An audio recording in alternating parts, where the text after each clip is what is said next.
Last వీడియోలో మనం ఏ letter ఇంకా ఐ లెటర్ బ్లెండింగ్ నేర్చుకున్నాం కదా, కాన్సోనెంట్. ఈ వీడియోలో మనం రిమైనింగ్ వోవెల్స్ బ్లెండింగ్ నేర్చుకున్నాం with the help of a little friend.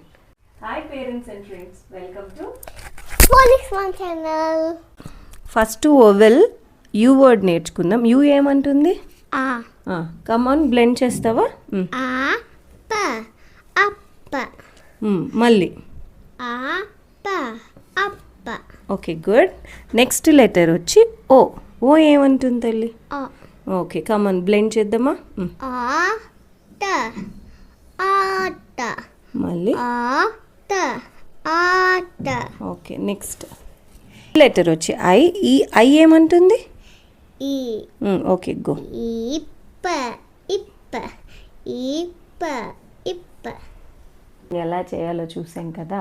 వాటిల్లో ఈచ్ లెటర్లో ఎగ్జాంపుల్ ఇస్తాను చూడండి. ఇప్పుడు యూ అయితే యూతో అబ్, అట్, అగ్, అన్. నెక్స్ట్ ఓ లెటర్ తీసుకున్నాం అనుకోండి. ఓ లెటర్తో ఆబ్, ఆట్, ఆక్స్, ఆగ్, ఆప్, ఆట్. అదే ఈ లెటర్ అనుకోండి, ed, en, et, el.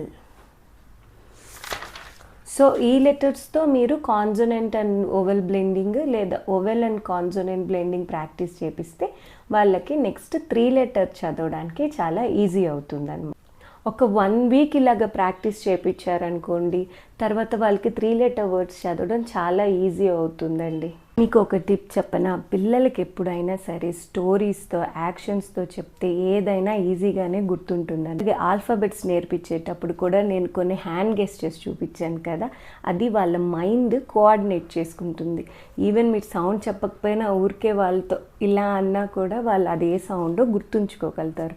So పిల్లలకి ఎప్పుడు నేర్పించేటప్పుడు యాక్షన్తో వర్డ్ని లింక్ చేస్తే ఈజీగా గుర్తుపెట్టుకుంటారు.